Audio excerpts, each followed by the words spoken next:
Tronos sobre tronos, desmascarando os governadores deste século. David Rebolo. Apresentação. Como editor, tenho muita alegria de apresentar este precioso material ao povo de língua portuguesa. Desde os anos 90, tenho trabalhado com diversos mimos proféticos, e David Rebolo é um dos que mais me impressionou. Conhecemos-nos no primeiro semestre de 2009 na cidade de Tácnica, no Peru. O ministério local, juntamente com a sua esposa Marisol, que o cobre apostolicamente, recebeu a equipe da Junta de Remissão da Terra. Rapidamente nos identificamos pela sua implidade, vida com Deus e família. Posso afirmar ao longo desses 2 anos de relacionamento que o livro que está em suas mãos e o seu conteúdo é fruto de intimidade com Deus, vida de sujeição à palavra e andar no fundamento que é Cristo. Tive o privilégio de voltar a Tacna para ministrar, juntamente com a doutora Neuza Itioca, em um congresso de transformação de cidades. Ali conheci melhor sua família, ministério e o seu apóstolo de cobertura, Roberto Bonella. Por diversas vezes recebi David em casa, levando-o para ministrar tanto em seu ministério local como em outros ministérios. Em todos os lugares que passou, ele deixou uma marca. O imenso desejo de ver o povo de Deus cada dia mais cheio e dependente do próprio Deus. Ao ler esse livro, você e seu ministério serão impactados e impelidos a avançar no relacionamento com Jesus e na vontade de ser um instrumento dele na terra para estabelecer o reino de Deus. Que o Espírito Santo te ajude na sua leitura e em toda a sua jornada cristã. Maurício Kundari Marques, diretor executivo SEMA Produções. Dedicatória. Dedico este livro à minha esposa Marisol, que em quase 20 anos de casado, nunca vi um dia em que não adorasse e intercedesse diante de Deus. Sua boca sempre esteve cheia da palavra do Altíssimo. Você tem sido uma inspiração constante para mim. Aprendi com você o valor de se certificar tudo nas Escrituras e a crer nela acima das emoções ou circunstâncias. Sobre todas as coisas, jamais a vi se render quando intercedeu por algo. Mesmo quando já não havia mais o que fazer, você igualmente continuou orando e às vezes vi tudo mudar de novo. Conheci através de você o que é interceder com uma fé vitoriosa, não para preencher um tempo, mas morrer cada dia até algo se produzisse no Espírito. Obrigado por suportar o peso do nosso chamado. A cada intercessor anônimo e líder de redes de todo mundo, que tenho certeza que estão fazendo tremer as forças da maldade, aos que apontam certeiramente com suas orações. Reconhecimentos. Agradeço ao Senhor Jesus Cristo por ser seu cuidado em todos esses anos. A sua paciência de esperar que fosse amadurecendo e de agregar valor no caminho. Suas revelações e visões foram na medida exata, não muito forte, para que não fugisse o suficiente belo para me motivar a continuar. Agradeço especialmente neste trabalho ao apóstolo Maurício Marques, um amigo inestimável e um irmão neste tempo, com quem compartilhamos muito sobre esse material. Reconheço aqui e agradeço à equipe da editora Shema, ao Paulo Penan pelo esforço sem tamanho em traduzir sobre o tempo a todos que fizeram sua parte, para que estivesse pronto este trabalho no Brasil. Antes mesmo que o conseguíssemos em espanhol, uma equipe de ganhadores se forja sobre a perfeita e se afina da vontade de homens dispostos a vencer. Deixo expresso aqui minha gratidão aos filhos do ministério nas nações, que se apressaram a tomar primeiro desta revelação e expuseram suas vidas e ministérios para que se abrisse uma revelação na sua região. Pessoas simples, mas dispostas a correr o risco. Obrigado, sem vocês não seria impossível. Introdução. Todo profeta dimensional passa tempos e tempos debaixo de revelação. Desde o início em Cristo, tenho sido visitado e surpreendido frequentemente por ministrações angelicais. Ao longo dos anos, tenho sido guiado pelos anjos de Deus a ver as cidades, o céu, os planos de Deus para as nações. Este livro não é sobre uma experiência ou uma visão. Transmito aqui o que recebi de Jesus Cristo durante quase 7 meses de visitação angelical contínua. Foram semanas com sonhos proféticos, visões com olhos abertos e muitas outras experiências gloriosas perto do trono de Jesus Cristo. O Senhor enviou seus mensageiros para mostrar as estruturas da maldade sobre a terra. A cada noite, o Espírito me sacudia, me enchia de sua presença, e os ministros do Senhor me levavam a lugares inimagináveis para ver o que acontecia e o que acontecerá em tempos finais. Via a Igreja Gloriosa despertar a um nível de guerra jamais visto, e como ela se posicionava em uma luz mais intensa e sua efetividade era aumentada em 1000, com uma glória pesada e uma luz mais brilhante do que o sol. Houve tempos em que a carga foi pesada, e sei que se não fosse para conhecer a glória de Deus, não teria suportado o que vi. Oro a Deus para que essa mesma intensidade de glória alcance você, o alimente, o encha e que você não tema. E se depare com uma revelação mais certeira, podendo compreender que acima de todas as coisas e de toda a criação, Jesus já está reinando. Ele não foi criado, é o Criador de todas as coisas, o qual é a imagem do Deus invisível, o primogênito de toda a criação. Porque nele foram criadas todas as coisas que há nos céus e na terra, visíveis e invisíveis. Colossenses capítulo 1, do verso 15 ao 16. Aprendi porque Ezequiel viu a glória de Deus refulgente, majestosa sobre os querubins. Sei porque ele não queria entregar a mensagem. Como acreditariam em algo do qual nunca havia escutado, ou como explicar algo tão grande? Ainda assim, ele cumpriu seu chamado, e temos hoje decretos que foram lançados da própria boca de Deus sobre as nações.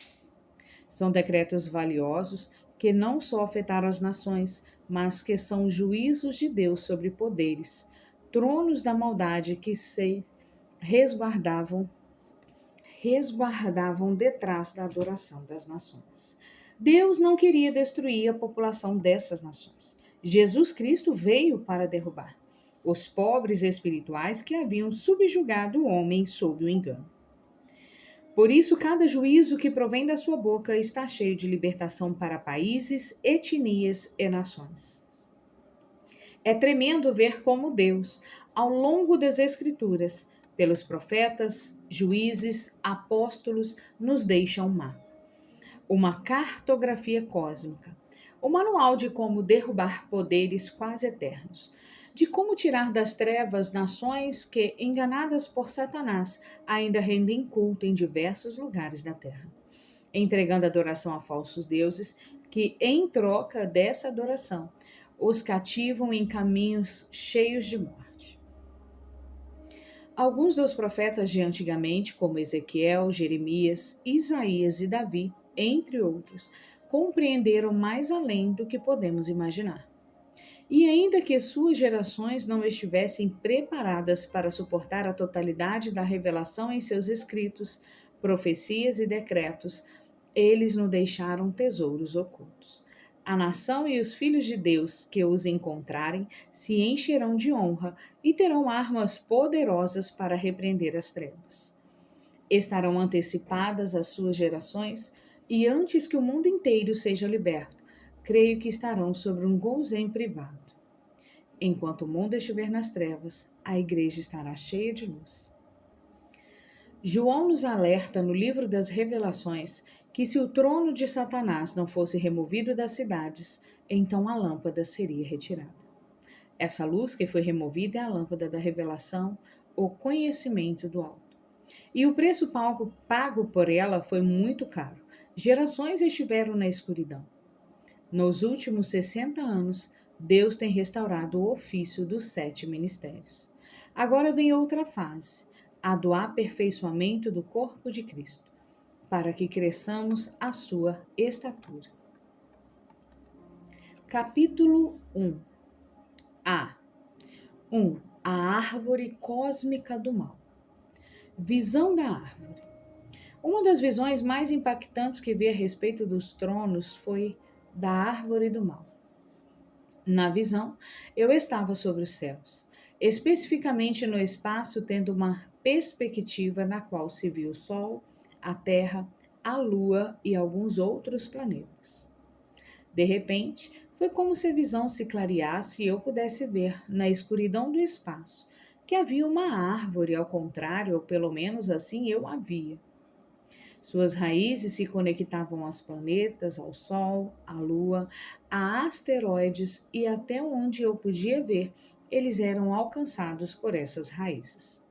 Seu tronco era muito forte e tinha buracos, como se uma praga o estivesse tomado e o enchido de orifícios.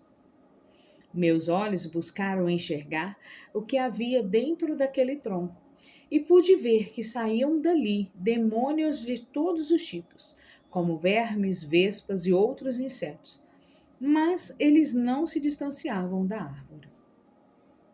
A copa da árvore era muito grande, mais do que se possa imaginar, talvez milhares e milhares de quilômetros, e rodeava a terra, envolvendo-a por completo com sua folhagem. Suas folhas eram muito estranhas, assim como toda a árvore. Ela não era comum, sua espécie era diferente, tinha ramos com espinhos e outros lisos. Não havia só um, mas diversos tipos de folhas escuras. Era como se toda a sua natureza estivesse tão impregnada de maldade que só de vê-la já se sentia a opressão. Era como se todas as emoções negativas saíssem dela e enchessem a atmosfera. Ao mesmo tempo, suas folhas pareciam me atrair para que eu as tomasse, comesse delas e a tocasse. Eu sabia que ali havia morte, mas mesmo assim elas continuavam me atraindo. Quanto mais perto eu chegava dela, mais sentia a maldade em todas suas manifestações. O espaço deixou de ser vazio e era como se a escuridão fosse sólida, como se as trevas fossem uma massa. Era como estar no inferno e tudo isso era alimentado pela árvore. Tratei logo de desviar minha visão daquele lugar e olhar para longe, em direção à terra. Eu consegui apenas vê-la, pois estava quase toda coberta pela folhagem e os ramos. Eu havia visto a terra e o espaço como estudamos, mas agora em uma dimensão paralela, eu discerni o que estava misturado com as trevas. Quanto mais me esforçava para ver, mais real do que o natural se tornava o espiritual. Então perguntei ao espírito: que árvore é essa? E ele me respondeu: esta é a árvore do mal, que dá de comer às nações. Os fortes, os grandes e pequenos reis comem dela. Por gerações ela tem trazido morte aos homens. O cobiçoso fruto do mal. Desejei voltar, e quando cheguei perto da terra, vi como os ramos se entrecruzavam, suspensos no céu do planeta, cobrindo de lado a lado até o horizonte. Aproximando o meu olhar, vi na extremidade de alguns ramos os principados das trevas. Vestidos em diversas roupagens de nações, eles eram ajudados por demônios e cuidavam dos frutos dessa árvore. Não havia frutos descuidados sem uma guarda. Seus frutos eram muito diversos. Suas formas eram similares às espécies que conhecemos na Terra, mas sua essência e cores eram diferentes. Pareciam de longe muito bonitos e grandes, mas, ao segundo olhar, era como se eles se transformassem. Um figo não era um figo, era uma aberração. Não se podia chamar de outra maneira. Suas cores eram como de algo putrefato, expelia odor nauseabundo e estava cheia de vermes e insetos. Os espíritos saíam daquela árvore e, se balançando sobre os seus ramos, desciam à terra. Olhei para baixo e vi como eles convocavam as multidões por todas as cidades. Vi grandes estágios, espetáculos gigantes, grandes caravanas, marchas e todo tipo de lugar onde congregavam as multidões. Os demônios falavam e entravam em homens e mulheres, e eu escutava enquanto eles desciam as multidões. Eles lhe contavam sobre uma árvore maravilhosa que haviam visto e que haviam comido, um fruto diferente que era tão bom que queriam compartilhá-lo, pois suas vidas nunca mais seriam as mesmas. As pessoas aplaudiam, gritavam e pediam por favor para comer daquela árvore. Então, eles conduziam as multidões que vinham de todos os lugares. Enquanto isso, uns subiam sobre os outros. Era espantoso ver como se formava uma montanha de homens, mulheres, crianças, jovens, gente de todo tipo, uns subindo sobre os outros. Era uma verdadeira pirâmide de milhares de homens que pediam, desejavam, desesperados, comer da árvore. Eles gritavam, se batiam, tudo era válido. O importante era alcançar a árvore. Os demônios se regozijavam e cantavam às multidões. Os principados falavam à árvore e achegavam os frutos à multidão, espremendo-os e deixando cair seu suco, néctar sobre as pessoas. As pessoas clamavam e tomavam daquilo. Mesmo que uma gota caísse sobre a terra, nada era perdido. Alguns eram despedaçados enquanto bebiam, mas era como se não se importassem. O que importava era comer. Os que bebiam voltavam para baixo extasiados e contavam aos demais tudo o que haviam experimentado como sendo algo fabuloso. Eu não conseguia entender como isso acontecia. Aproximei-me dos frutos para ver como eles eram mortais e seu cheiro e sua forma eram espantosos. Então compreendi que as pessoas, seus olhos estavam enganados. Elas não viam como eu via, nem sentiam o verdadeiro gosto daquilo. Então me lembrei de Isaías. Engorda o coração deste povo e faze-lhe pesados ouvidos. E fechem-se os olhos, para que ele não veja com os seus olhos e não ouça com os seus ouvidos, nem entenda com o seu coração, nem se converta e seja sarado. Isaías, capítulo 6, versículo 10. Uma vez que a árvore se recolhia, as pessoas voltavam às suas casas e seus afazeres, mas então começavam a ficar doentes. Vomitavam, se retorciam de dor, se confrontavam e matavam umas às outras. Vi inclusive alguns comerem outras pessoas vivas. Eles não se entendiam e a destruição era fatal. Era terrível ver o estado dos povos. Os principados, quando todos já estavam abatidos, enviaram os demônios sobre a terra. Então vi sair da árvore, dos gomos, dos troncos, milhões de vermes e demônios que vinham à terra. Os demônios recolhiam o sangue sobre os povos e açoitavam os homens. Eles despedaçavam sua pele e salpicavam seu sangue, enquanto outros recolhiam vômito, trazendo tudo de volta à árvore. Eles colocavam vômito dentro do fruto e o principado trabalhava com as mãos, enquanto que o sangue eles o bebiam e regavam a árvore com ele. A árvore se fortalecia e novos frutos apareciam. E os espíritos que mais colhiam na terra então passavam a cuidar de um pequeno fruto como sua recompensa. Meu espírito estava cansado e enjoado com o que via. Eu não queria continuar vendo aquilo, ainda que soubesse que por algum motivo o estavam me mostrando. Os guerreiros da espada. Então vi algo que me animou. Na terra havia pessoas piedosas e ministros que levantavam oração. Eles marchavam pela terra, pregando, orando e adorando a Deus. E isso enfurecia os demônios, a ponto de alguns descerem para brigar com os homens. Eram travadas verdadeiras batalhas. Vi demônios serem vencidos e feridos, perdendo suas armas. Vi também homens cansados pararem e os demônios virem se lançar sobre eles, trazendo ainda mais peso. Mas vi entre a multidão homens que levantavam grandes espadas acesas e apoiados por pessoas que faziam com que escadas alcançavam os ramos da árvore, cortando seu fruto.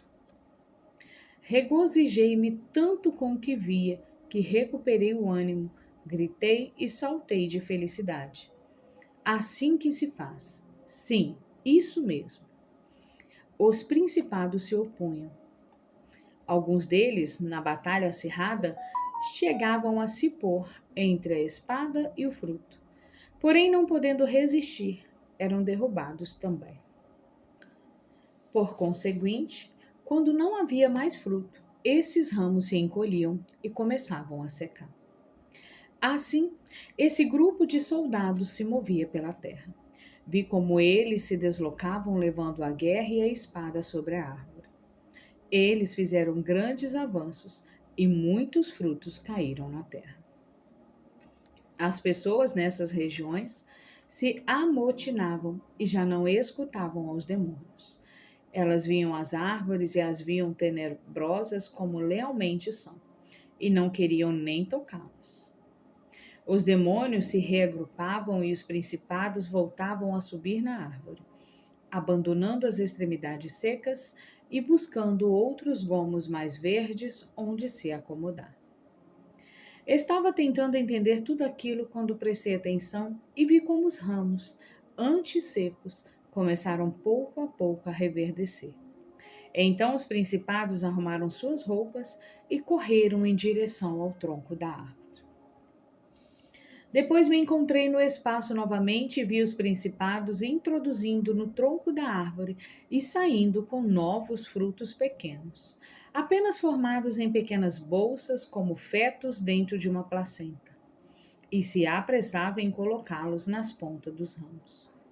E assim começava um novo ciclo, no qual, ajudados pelos demônios, conseguiam adoração. Voltei a ver, em diversas regiões, como os guerreiros lutavam cortando com suas espadas os ramos e frutos da árvore. E eles se regozijavam, pois a obra estava feita. Mas, quando voltavam a outros lugares, encontravam a árvore antes seca, agora forte e com frutos de novo. Alguns soldados se cansavam e deixavam suas espadas. Desanimados, confundidos, parecia que o trabalho não dava resultado. Em outra parte, os soldados saíam para buscar as pessoas e contar-lhes como haviam combatido contra a árvore. Mas, ao voltar com as multidões, viam a árvore reverdecida. E as pessoas acabavam não acreditando em sua mensagem. Isso tudo os deixava confusos. Eles não entendiam muito como isso acontecia. As raízes da árvore. Então fiquei perdido em meus pensamentos, me perguntando: como podemos ganhar esta guerra? Quando morrerá esta árvore? Se com a espada não podemos cortá-la, como faremos? Foi então que me encontrei nas raízes daquela grande árvore, nos confins do sistema solar, e vi como cada raiz determinava tomando a forma de um trono de madeira. Estes estavam enxertados sobre os planetas, e sobre eles haviam seres demoníacos aos quais chamamos neste livro de tronos. Eles tinham as formas de seres mitológicos da Grécia. Muito deles eu conhecia por meio de gibis ou do colégio. Estes seres planificaram da raiz, falavam e coordenavam todo o desenvolvimento dessa árvore, se comunicando entre si. É como se eles estivessem enxertado as raízes no planeta, retirando deles o que necessitavam para que a árvore crescesse. Pareceu-me sentir o gemido dos planetas, como se eles estivessem sofrendo por causa daquelas raízes que, como um câncer, se enraizavam neles, tirando suas forças, sua seiva. Os planetas, impossibilitados de escapar, só rangiam antes tal peso de maldade que os subjugava. Então vi em suas raízes algo como se fosse sais e águas. Aproximei-me procurando conhecer aquilo e vi que as águas eram como uma tela, mostrando milhões de pessoas em todo o mundo envolvidas com o pecado. Eu via todo tipo de prática abominável como sendo a imagem daquele trono. Da mesma maneira, na terra, os principados e demônios promoviam as áreas de domínio desses seres, e as marcas deles eram vistas nas pessoas. Compreendi que esses eram os verdadeiros governantes das trevas e estavam bem distantes da terra. Porém, por outro lado, governavam tudo. Elevei meus olhos e vi como essas raízes estavam posicionadas por todo o espaço, tomando também o sol e a lua. Voltei a ver aquele trono e as suas mãos entravam nas águas, saindo de lá cheias de sais ou algo similar que era jogado nas raízes das árvores. Os sais estavam queimados e escuros e fediam a ponto de se sentir seu odor a milhares de quilômetros. Também vi aqueles tronos comendo daqueles sais e dando ordens aos principados feridos que chegavam até eles. Os feridos passavam aqueles sais em si e eram então consertados, reparados, voltando pelos troncos até os ramos mais distantes. Os sais era a essência dos homens pecadores que ainda estão vivos na terra e que, por suas ações, dão direito aos demônios a se alimentar deles. Lembrei-me das palavras do profeta Jeremias, quando disse que os varões que serviam a Anatote queriam cortá-lo como uma árvore.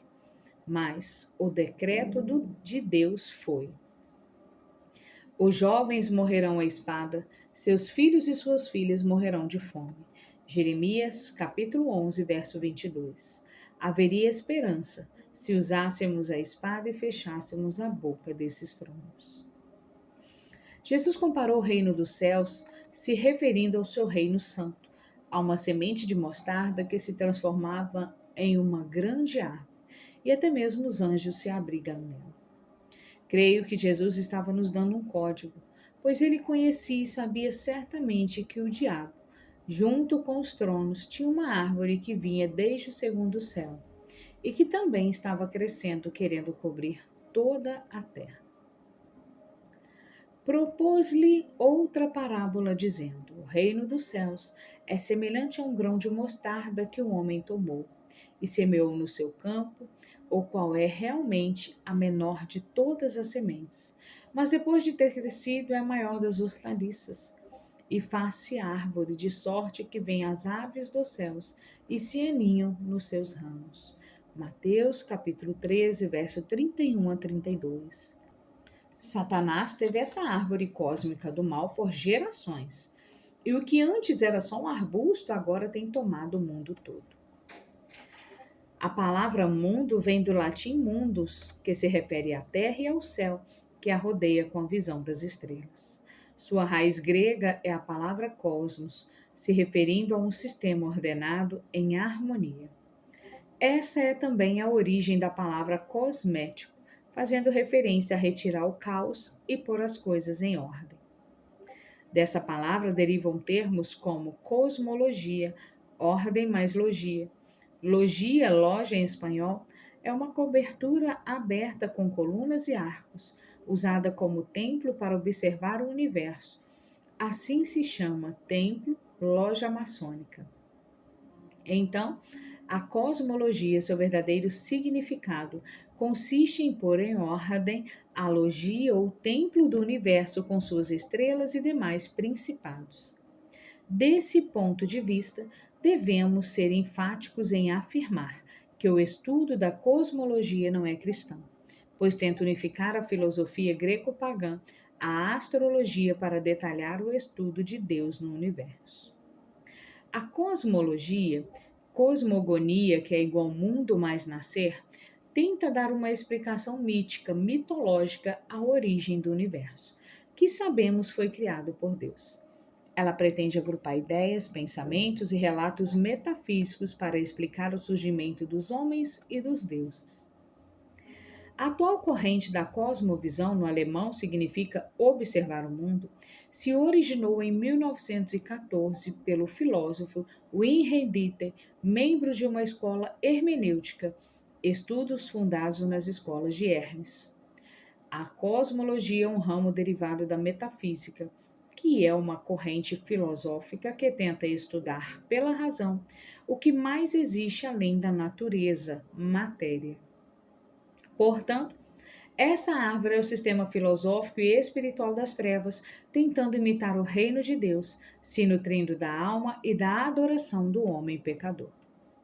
Esse sistema é formado por um conjunto de ideias, filosofias, religiões e, sobretudo, uma estrutura diabólica que se posicionou ao longo das eras para enganar e confundir o homem, ficando escondidos detrás da realidade física.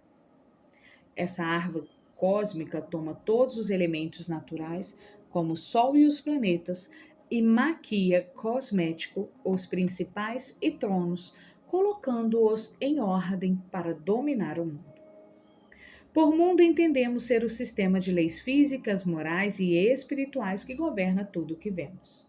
É ideal a aplicação aqui da palavra sistema, pois ela é mais parecida com o termo cristão desenho, que usamos fazendo alusão ao plano de um arquiteto.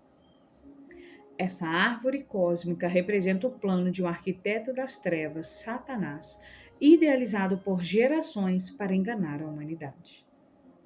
Tenho-vos dito estas coisas, para que em mim tenhais paz. No mundo tereis tribulações, mas tende bom ânimo, eu venci o mundo.